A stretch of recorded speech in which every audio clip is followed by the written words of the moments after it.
Hello and welcome back to the Nasty Metal production channel here at YouTube. Welcome to another album of the week.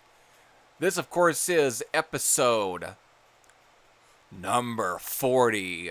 Yes, 40 album of the week episodes. Holy shit. 40 episodes at this point. Crazy that I have done about 40 of these. Started doing these since, I guess, pretty much late 2017. So this is just amazing, crazy that it got this far. So to celebrate 40 album of the week episodes, this of course goes to another anniversary. Now this anniversary, of course, is not a 40 anniversary, definitely not a 30, and it's for sure not a 20 anniversary. No, this actually goes to probably the first 10th anniversary special of Album of the Week. This, of course, goes to At War's reunion album titled Infidel. And yes, this was a reunion album. Of course, if you don't know At War, then you probably are not familiar with the New Renaissance record label, which was pretty much formed or started by, of course, Hellion singer Anne Boleyn. Definitely a dominant underground cult label within the late 80s. At least defunct around the early 90s. And somehow it has come back. But I think it's only just going to release most of Hellion's stuff.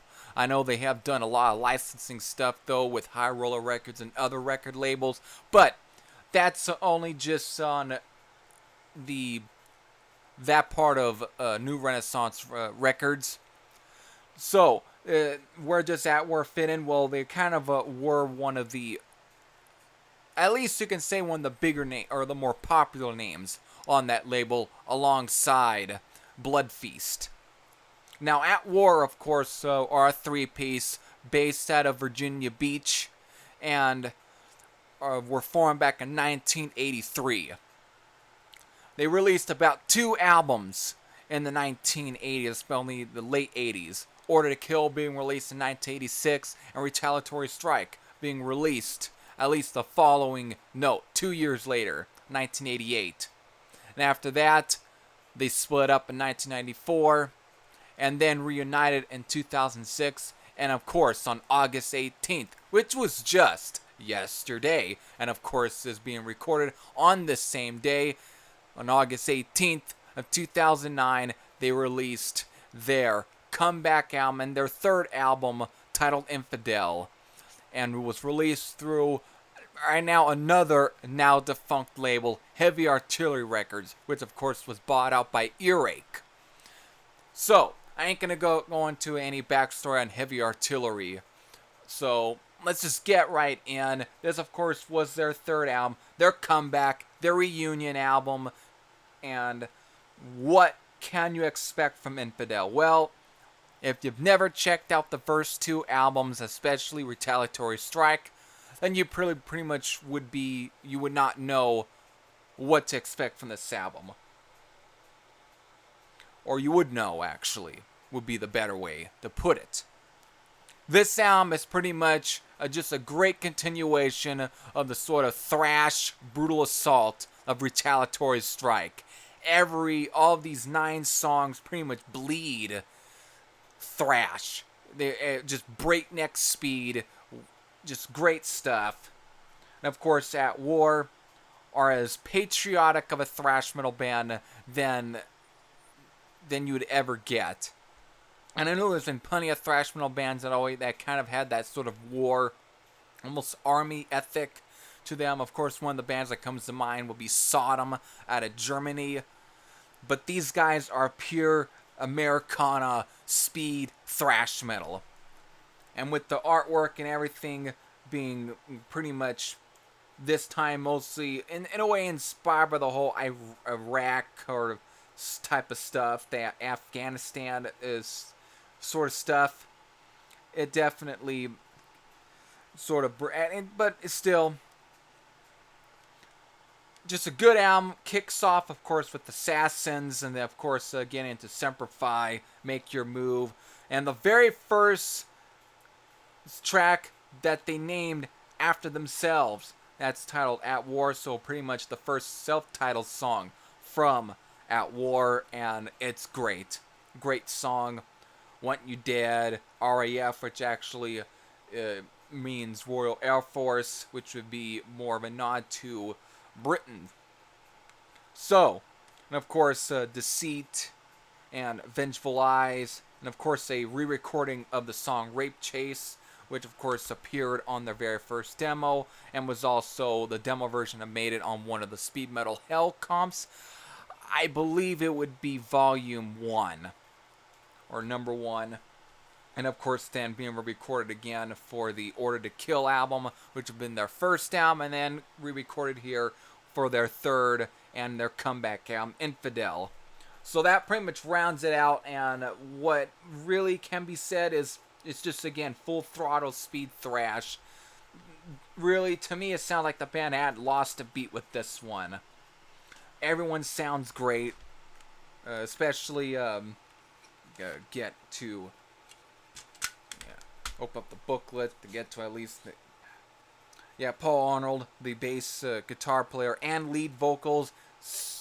His voice really sounds like it sounds really good on here. Definitely nothing completely changed within his voice or anything. Even the age that he was, at least at the time of recording, still sounds like he did back in 1988, 1986. Maybe a little more rougher, a little more gruffer. But that's alright. That's what thrash metal is. It's the name of the game. It doesn't matter how great you sound. All it means how the attitude, if it still bleeds, if it still pours and everything, and if it at least gets enough to get into the music. And that's what matters, and that's what you get here. So, just a great album. Should now also get into the... As far as obtaining this album, not that hard to get a hold of. I was actually lucky enough to find a really cheap copy on eBay about 2 years ago. Though it took a long time to get here. And I mean, it took a really long time to get to my house. It was ridiculous. I got it out of the UK, and it was from a seller. But, though, it was worth it. Pretty much a way to complete the At War CD collection. So, with that, if you have checked out this album, definitely leave your thoughts and comments in the section below. But if you haven't, or haven't even checked out At War, I don't know if there's an album that's actually, I would say, would be a better starting point, because each of these albums are not that completely different from each other. They are all both great. I probably would say either this or even Retaliatory Strike or Order to Kill. I mean, any of these three you can start off with, and it would be a great starting point. Just definitely a solid thrash metal album. So with that, hope you all enjoyed. Again, if you have listened to this album or have heard this one, definitely comment below. And of course, since 10 years, not normally that I get to at least spotlight anniversary albums that were only released about 10 years ago. 10 years. So, with that, I know I'm trying to find a better fitting way to end this off, but I think that it just is just perfect enough. There really isn't much to say other than I'm just spotlighting a really good, or just a great, underrated comeback album from a pretty, I would say, a bit of a underrated thrash metal outfit. And of course, these guys were always kind of in a way compared to Slayer, or Exodus. But I think these guys had their own style, and since both those two bands had their own unique sort of lyrical content, I think At War definitely are ones that were different. Of course, being a three-piece inspired by the likes of Motorhead, for sure, or tank, especially during the earlier days. So with that, I hope all enjoyed 40 episodes for Album of the Week. 40 Album of the Week episodes. So, and this was just a great way to, well, to at least a great album to have to at least be featured, or at least, well, I get, you pretty much get it. I'm pretty much stumbling here, so it's all right. It's all right. Every once in a while, it's not bad to at least to showcase your little flaws. So, until then, I hope you all enjoyed. This is Heavy Thrasher Sam out. I'll see you all again here real soon on the channel this week. So, I hope everyone is having a great day, and I hope everyone has a great week. Take care, everyone.